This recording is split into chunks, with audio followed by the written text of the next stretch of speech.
ጥራቱን የጠበቀ ነፃና ገለልተኛ ፍርድ አሰጣጥ ባህል በኢትዮጵያ እንዲጎለብት ሰፊ ስራ መስራቱን ፍትህ ፕሮጀክት ገለጸ። በአሜሪካን ኤምባሲ አማካኝነት በዩኤስኤድ የገንዘብ ድጋፍ በኢትዮጵያ የፍትህ ስርዓቱን ለማሻሻል ከ4 ዓመት በላይ ሲሰራ የቆየው የፍትህ ፕሮጀክት የማጠቃለያ ፕሮግራሙን በሽራተን አካሂዷል። በለጥ ታረቀኝ ተጨማሪውን ይነግረናል። የዩኤስኤድ ጀስቲስ አክቲቪቲ ፕሮጀክት በኢትዮጵያ የፍትህ ስርዓቱን ለማሻሻል ላለፉት 4 ዓመታት ተኩል በኢትዮጵያ ከፍትህና ዲሞክራሲ ተቋማት ጋር በጋራ ሲሰራ ቆይቷል። ፕሮጀክቱ በቆይታው ያከናወናቸውን ተግባራት ለማብሰርና ቆይታውን የሚያጠቃልል መድረክ በሽራተን አዲስ አካሂዷል። ፕሮጀክቱ ለፍትህ ሚኒስቴር፣ ለኢትዮጵያ ሰብአዊ መብት ኮሚሽን፣ ለኢትዮጵያ ህዝብ እንባ ጠባቂ ተቋም እንዲሁም ለአማራና ኦሮሚያ ክልል ፍትህ ሰራተኞች የአቅም ግንባታና ልምድ ልውውጥ ተግባራትን ማከናወኑንና በፍትህ አሰጣጥ ስርዓቱ ላይ አበረታች ለውጥ መመዝገባቸውን የፕሮጀክቱ ኃላፊ ዴቪድ ዲ ጀልስ ገልጸዋል። ላለፉት 4 ዓመት ተኩል ዩኤስኤድ ጀስቲስ አክቲቪቲ ፕሮጀክት የፍትህ ስርዓቱ በኢትዮጵያ እንዲሻሻልና ዓለም አቀፍ ደረጃን በጠበቀ መልኩ እንዲፈጸም ከአጋር አካላት ጋር ሲሰራ ቆይቷል። በፍትህ ፕሮጀክት ድጋፍ የተከናወነው የፍትህ ተቋማት አገልግሎት አሰጣጥ ለውጥ በፍትህ ስርዓቱ በርካታ ኢትዮጵያውያንን ጠቅሟል። And will continue impacting the lives of hundreds of thousands of Ethiopian citizens.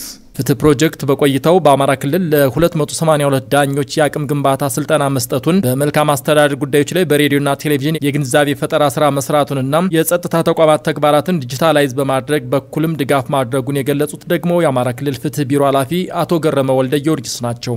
የመጀመሪያው በተቋም ውስጥ ያሉ አሰራሮችን የማኑዋል ዝግጅቶች ጋር የተያያዙ እና ለተቋሙ አሰራር የበለጠ እገዛ የሚያደርጉ ስራዎች ላይ ማተኮር ነው።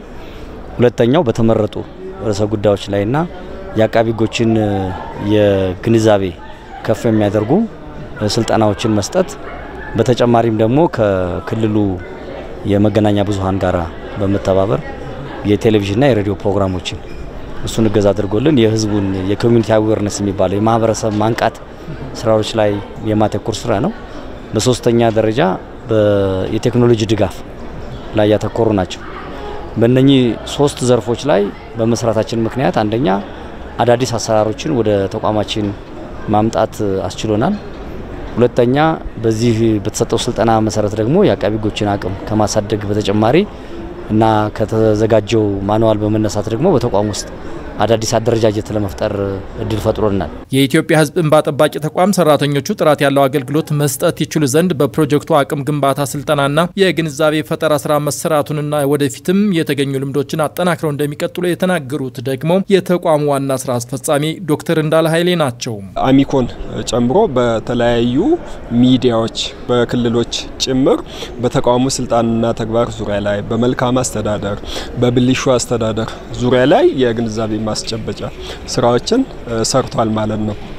ከዛ በተረፈ የአቅም ግንባታ ስልጠና ነው እንግዲህ የዘመኑን የሚመጥን የተቋሙ ሰራተኞች የሚሆኑ ከኛ ጋር የሚሰሩ ሌላ ጋር አካላት አቅማቸውን ማጎልበት ይኖርበታልና በአንድ ጊዜ የሚቆም አይደለም አክቹአሊ። ነገር ግን የአቅም ግንባታ ስልጠና በመስጠት በልዩ ልዩ ርዕሶች በአስተዳደር ስነ ስርዓት ህግ ላይ ከመልካም አስተዳደር ጋር የተያያዙ የተጠያቂነት ስርዓትን እንዴት ማረጋገጥ ይቻላል፣ የግልጸኝነት አሰራር እንዴት ማረጋገጥ ይቻላል፣ የመንግስት አስፈጻሚ አካሉ የህግ የበላይነት በሚጥስበት ሰዓት የኢትዮጵያ ህዝብ እንባ ጠባቂ ተቋም በምን አይነት መንገድ ሪአክት ያደርጋል የሚሉትን ወዘተ ስልጠናዎችን ሰጥቷል ማለት። ስለዚህ በአጠቃላይ የተቋማችንን አሰራር በማሳለጥ ረገድ ዩኤስኤድ የራሱን ድርሻ በርክቷል ማለት ይቻላል። ፕሮጀክቱ ህጎችን ለማሻሻል ጥራት ያለውና ገለልተኛ ፍርድ እንዴት መስጠት እንደሚቻል የዳኝነት ነፃነት እንዲጎለብት አስተዋጽኦ ማበርከቱ ተገልጿል። በማጠቃለያ ፕሮግራም የኢትዮጵያ ሰብአዊ መብት ኮሚሽን፣